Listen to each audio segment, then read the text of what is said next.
My name is Danielle Reeves. I'm 28 years old, and I'm sitting in my office on the 14th floor of a glass building in uptown Charlotte, watching the city light up in the early November dark, thinking about the voicemail I didn't return 3 weeks ago.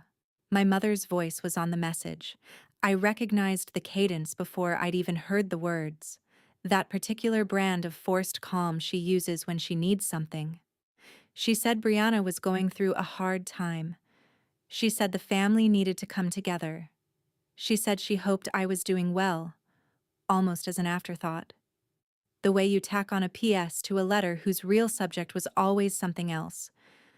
I saved the voicemail. I don't entirely know why.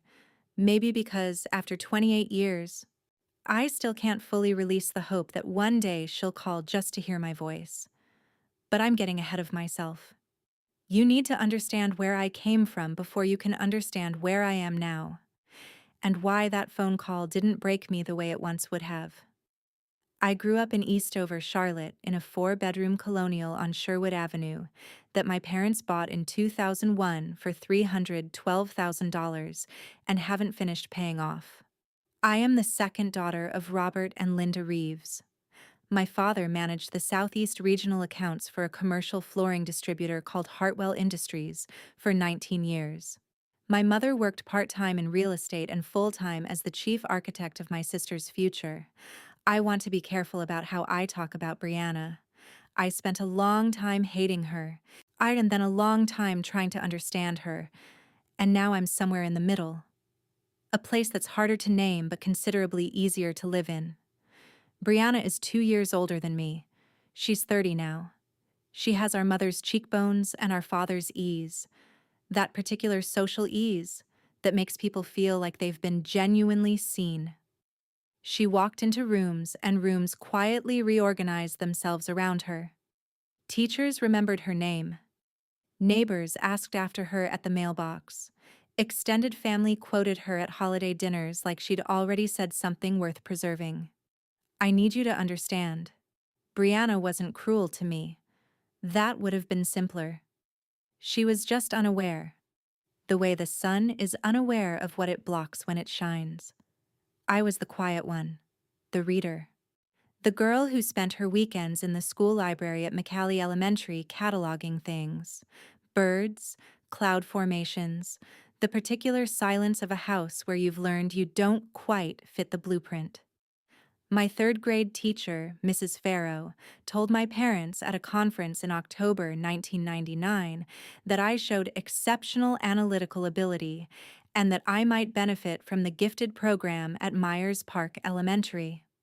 My mother smiled and said, "Danielle's always been our little reader." That was the end of that conversation.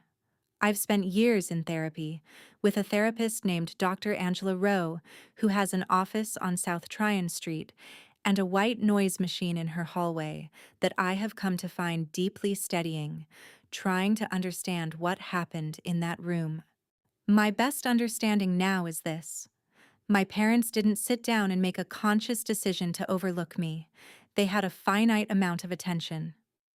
Brianna had always claimed it, and I had learned early enough not to compete for it that they stopped noticing the absence. Neglect doesn't have to be intentional to be real. It just has to be consistent. By the time I was 11, the architecture of our family was fully built.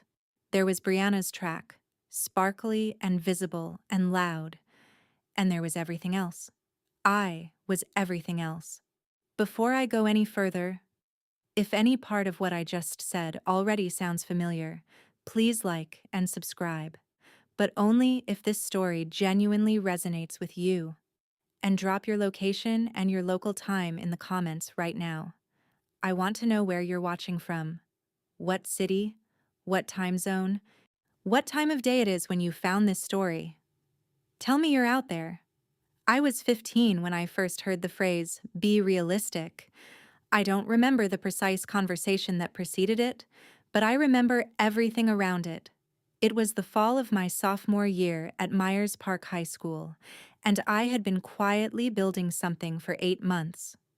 I had been teaching myself Python using library books and YouTube tutorials I watched on the family desktop, and I had assembled a basic budgeting app. Clunky, barely functional, but entirely mine, and entered it in the school's STEM fair. I won. Not first place in my grade. First place overall, beating two juniors and a senior who had built a working model of a solar irrigation system. The prize was a $500 scholarship toward college and a recommendation letter for the Governor's School for Science and Mathematics summer program in Raleigh. 40 students selected from across North Carolina. 6 weeks, fully funded. I brought the letter home on a Tuesday in October. The kitchen smelled like the chicken piccata my mother made on weeknights when she was in a good mood. Brianna sat at the table doing AP history homework. My father was loosening his tie at the counter, pouring himself 2 fingers of bullet bourbon the way he did on Tuesdays. I put the letter on the table. My mother read it. My father read it. Brianna looked up from her notebook, said, "Nice, Danny," and went back to her work. There was a look that passed between my parents. A look I had learned to translate over years of watching it. My father picked up the letter again. He said the program was competitive. He said Raleigh was 2.5 hours away. He said 6 weeks was a long time. I said it was free. My father set the letter down. He looked at me, not unkindly, which was somehow worse than unkindly, and said, "Danielle, be realistic. This kind of thing is for kids who are really serious about this path. Are you really serious about this path?" I was 15 years old. I had built an app from scratch in my bedroom using library books. I thought I had been answering that question with every hour I'd spent at that computer. I said yes. He said they'd think about it. They never sent in the registration form. 2 months later, my parents sat Brianna down at that same kitchen table and announced they were establishing a dedicated college savings account. $40,000 already earmarked from my grandmother's estate settlement, specifically for her SAT prep, campus visits, and college tuition. I heard about it from Brianna herself. Weeks later, in the offhand way she mentioned things she assumed I already knew. I went to my room and sat on the edge of my bed for a long time. Outside, the November light was doing what it does in Charlotte in November. Pale and diffuse, filtering through the water oaks like it can't quite decide where to land. I decided something in that room, though I wouldn't have been able to articulate it then. Meant I was going to build something so undeniable that being overlooked would eventually be recognized as the most expensive mistake my parents ever made. The next 3 years moved quickly on the surface and slowly inside. Brianna got a 1,490 on her SAT after $4,200 worth of tutoring through Apex Learning, a prep company in Ballantyne. She completed 2 summer enrichment programs at Duke and a semester abroad in Florence.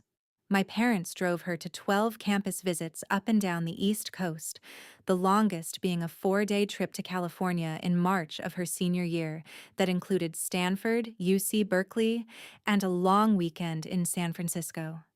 I visited UNC Charlotte on a Tuesday afternoon in April, by myself, on a CATS bus. I don't say that for pity. I say it because it's true. And because truth is the only currency I have left to spend in this story. When Brianna was accepted early decision to Stanford, with a partial merit scholarship and a spot in the Symbolic Systems program, my parents threw a party, not a small family dinner. A party with 53 people in our backyard, catered trays from Mimosa Grill on East 7th, a custom cake with a cardinal red S. My mother cried. My father gave a speech. Several of my aunts and uncles told me how proud I must be of my sister. I stood at the edge of the yard holding a glass of lemonade, feeling something I still can't entirely name. Not jealousy exactly. Something lonelier than jealousy. The feeling of watching a train you were never allowed to board pull away from a station you're still standing in. My acceptance to UNC Charlotte's computer science program, full in-state tuition with a merit scholarship covering 60%, which I had researched and applied for entirely on my own, was acknowledged at breakfast 2 weeks later. My mother said, "That's great, Danny." My father looked up from his phone and said, "Computer science. That's practical. Good. Practical." That word lived in me for years. Before I go any further, I want to give you the number that anchors everything else I'm going to tell you. The number is $214,000. That is the approximate total my parents spent on Brianna's education and support over 4 years of undergrad and 2 years after.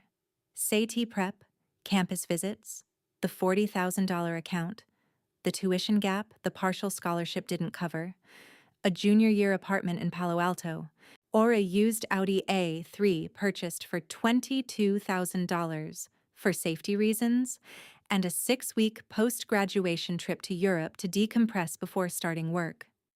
I arrived at this figure over a long weekend with a spreadsheet and 22 years of memory. My parents contributed $8,500 to my education, a one-time check the summer before freshman year, framed as a loan. I paid it back. I have to stop here and ask you something, because I genuinely need to know. If you were sitting at that kitchen table the day your parents announced the $40,000 account for someone who wasn't you, what would you have done? Would you have said something right then? Would you have waited and carried it quietly the way I did? Leave your answer in the comments. I'm reading every single one, and I want to understand how many of us learned to swallow this. UNC Charlotte. Fall 2015. I moved into a double room in Hunt Hall with a girl from Greensboro named Serena Malone, who had a laugh like a screen door in the wind and a freelance contract with a local printing company she'd landed before the semester even started. Serena was studying graphic design and had the specific quality I've come to understand is rarer than talent. She was completely clear-eyed about who she was and entirely unbothered by who she wasn't. She looked at my side of the room. Secondhand desk lamp, 3-year-old laptop, a stack of programming textbooks I'd bought from the library sale for $2.75 total, and said, "Okay, you're the real one." I didn't know what she meant then. I understand it now. My first semester, I carried 19 credit hours and a part-time job at the IT help desk in the student union, 12 hours a week at $9.50 an hour. After rent and books, my weekly food budget was $47. I ate a lot of rice and store-brand soup and the occasional breakfast from the campus dining hall on mornings when I'd worked a closing shift the night before and couldn't face my own kitchen. My parents called on Sundays. The conversations were brief. My father asked if I was keeping up. My mother asked if I was eating enough. Both of them mentioned Brianna within the first 4 minutes. Brianna's roommate was from Singapore. Brianna had joined an entrepreneurship club. Brianna had been selected as a research assistant for a professor whose name I've since let go of, because I made a quiet choice not to carry it. I said, "That's great the way you say it when you've practiced it long enough that the feeling behind it has dried up entirely." In October of freshman year, I signed up for a supplemental coding lab run by a professor named Dr. David Kwan, Korean-American, mid-40s, a former Google engineer who had left a senior role to take a faculty position at UNCC for reasons he never entirely explained, though I came to understand it had something to do with wanting to build things in a quieter way, with people who actually needed building. He ran the lab on Thursday evenings in the King Building, 3rd floor, a room that always smelled like old coffee and dry erase markers. The first night, there were 9 of us. By November, 4. By December, 2. Me, and a junior named Calvin Price who went on to found a healthcare software company in Raleigh that was acquired for $34 million in 2022. We became Dr. Kwan's unofficial projects. The students he stayed late for, in the ones he emailed links to at midnight, the ones he pushed past their own ceilings before they could see the ceiling was there. "You're not at Stanford," he told me once, in February of my sophomore year. He said it the way you say something important, not the way you say something cruel. So you'll need to be 10 times as good and twice as visible. I'm going to help you do both. I have turned that sentence over thousands of times since. It is the sentence that changed the direction of my life. I graduated in May 2019 with a 3.91 GPA, a double major in computer science and applied mathematics, two published undergraduate research papers co-authored with Dr. Kwan, and a full-time offer from FinEdge Solutions, a Charlotte-based fintech company on South College Street that builds financial planning software for credit unions, at a starting salary of $74,000. I also had $31,200 in student loan debt, a 4-year-old laptop, and a studio apartment in Noda that cost $850 a month. My parents came to graduation. My mother took a photograph with me in my cap and gown. My father shook my hand. Neither of them had attended a single campus event in 4 years. Not the research symposium where I presented my first paper, not the award ceremony in spring of junior year, not the senior showcase where Dr. Kwan introduced me to 3 industry contacts who eventually led me to FinEdge, but they were there on graduation day, and I held on to that. Because holding on to the small things was what I had learned to do. My first year at FinEdge was the hardest and best year of my professional life. FinEdge builds financial planning software for credit unions.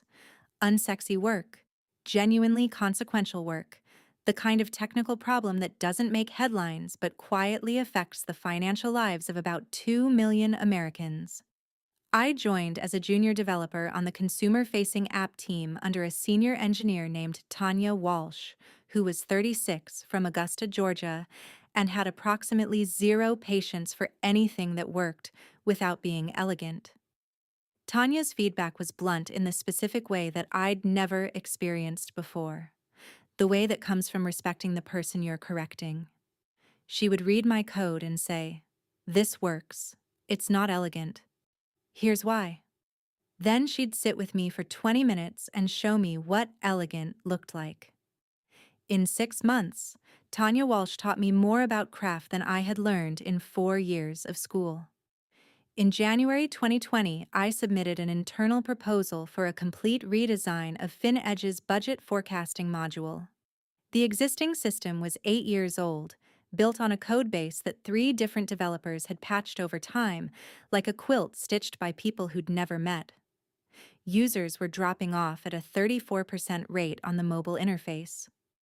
My proposal outlined a rebuilt architecture, a new UI framework, and a projected 40% improvement in user retention. My manager, Derek Chu, forwarded it to the VP of Product with a note that said, "This came from Danielle Reeves, one of our juniors. Thought it was worth your time." The VP's name was Sharon Fitch. She'd been at FinEdge for 11 years. She called me into her office on a Wednesday morning in February, 6 weeks before the world shut down, and said, "I haven't seen a junior proposal at this level in at least 5 years." Sharon approved the project. She gave me a team of 3 and a 6-month runway. The rebuilt module launched in September 2020 into a world where people were suddenly, acutely focused on their finances, and within 8 months, user retention on the budget tool had improved by 47%. Revenue attribution to the rebuilt module in its first year was $1.3 million. I received a promotion and a raise to $92,000. I mentioned the raise during one of our Sunday calls. My mother said, "Oh, that's wonderful." There was a brief pause. Then she said Brianna had just been promoted too, at a Series B startup in San Jose called Helios, doing something with workplace analytics. I said, "That's great," and I meant it a little more than I used to, which, I understand now, was itself a kind of progress. I want to ask you something, and I mean it. Have you ever achieved something real, something you worked for in the dark, with no one watching, and the first person you told made it smaller? Not deliberately, just reflexively, out of habit or love or their own limitations, leave it in the comments. Tell me what you achieved and how they responded.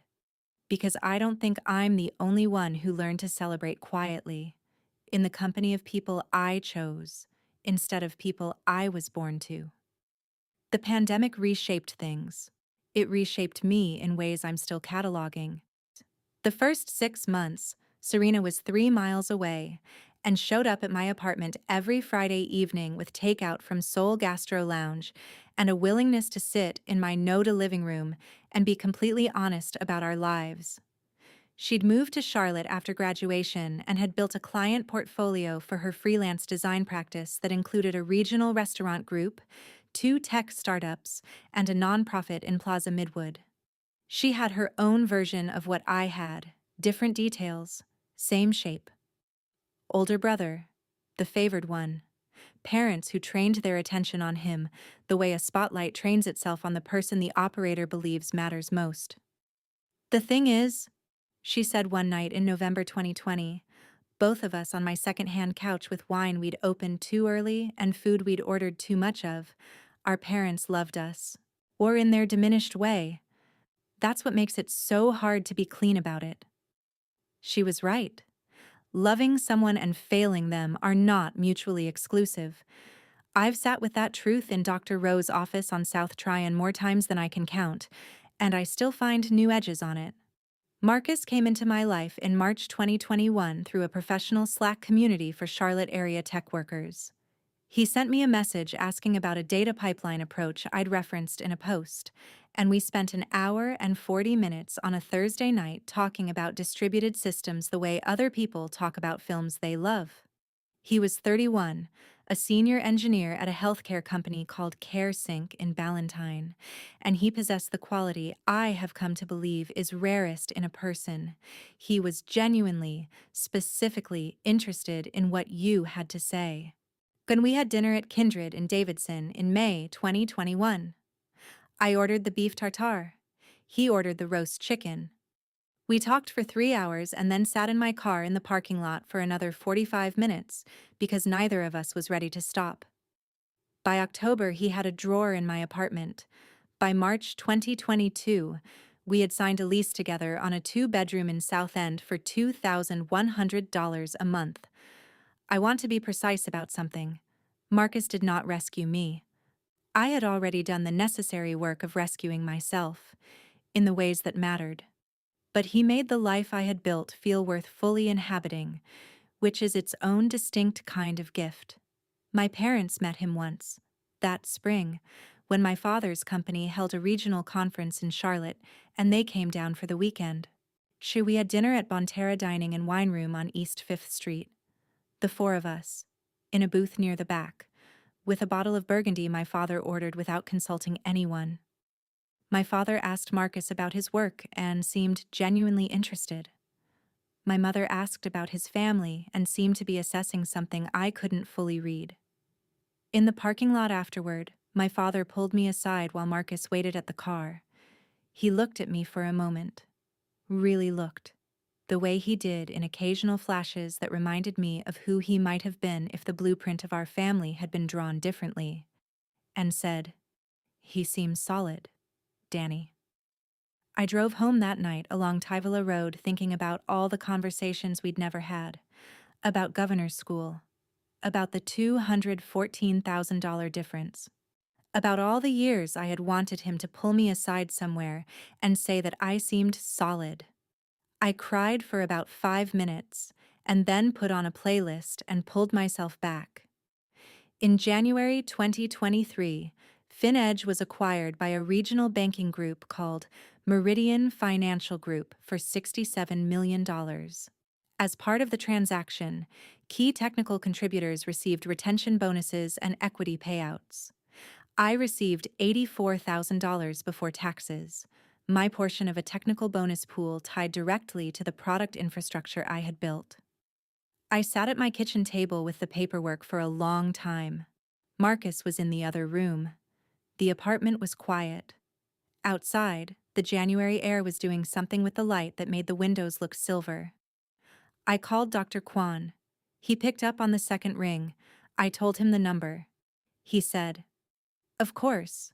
Yes, this is exactly what it looks like." I called Serena. She screamed so loudly that Marcus came running from the other room convinced something was wrong. I did not call my parents that night. I called them 3 days later, on a Sunday. My mother answered. I told her about the acquisition payout. There was a pause longer than usual, a pause with texture to it. And then she said, "Oh my goodness, Danielle, wow, that's a significant amount of money." I said it was. She said, "Have you talked to your father?" I said I was talking to her. She said, "You know, Brianna has been having a difficult stretch. Helios has been going through restructuring. She's been so stressed." I said, "I'm sorry to hear that, Mom." She said, "She'll be fine. You know Brianna." I said, "I do." And then my mother said, quietly, quickly, like it had slipped out before she could edit it into something smaller, "I'm proud of you, Danielle."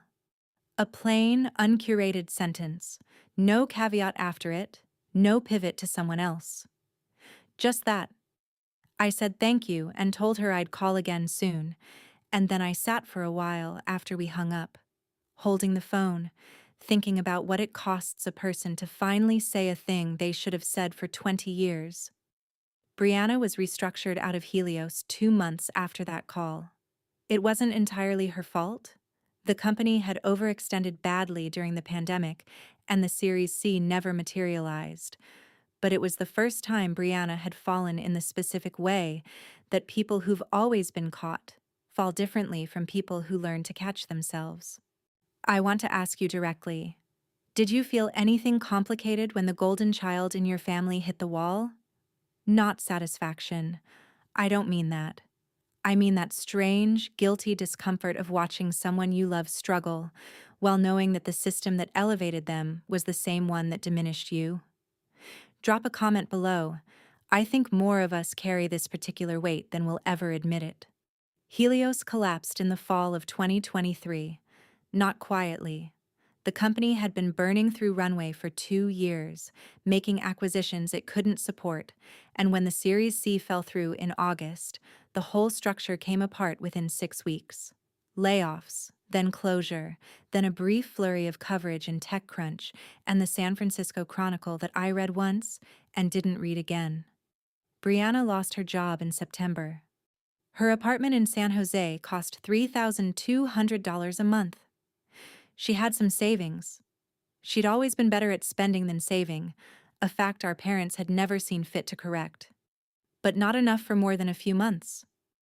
My mother started calling more frequently after that. Not every call was about Brianna. Some were. She mentioned that my father had offered to help with Brianna's rent while she regrouped.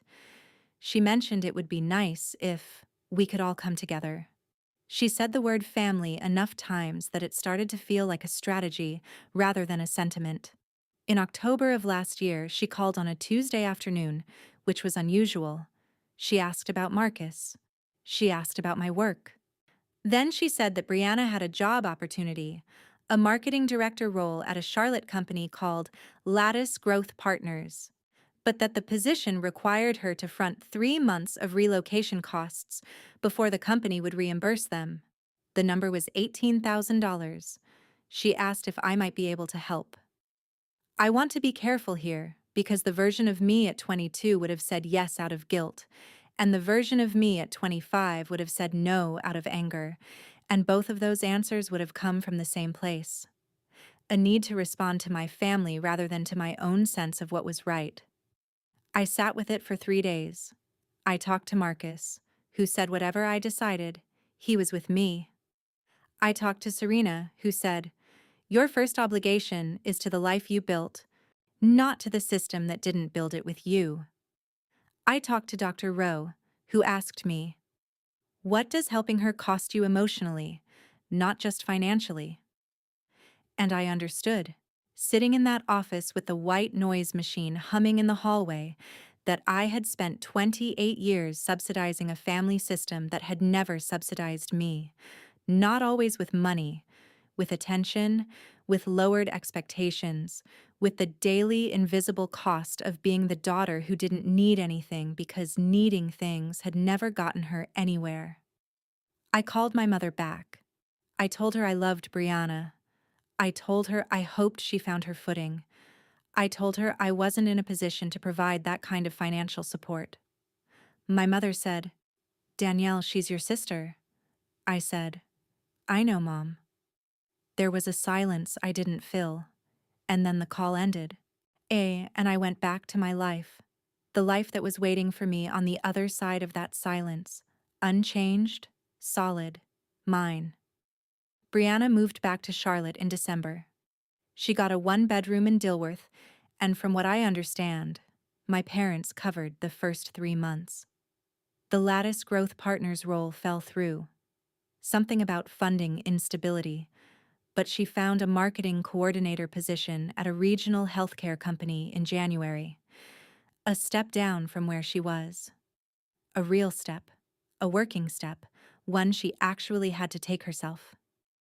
She texted me in February. She said, "I know things have been weird. Can we have coffee?" I said yes. We met at Not Just Coffee on South Tryon on a Tuesday morning, both of us without anywhere to be until 9.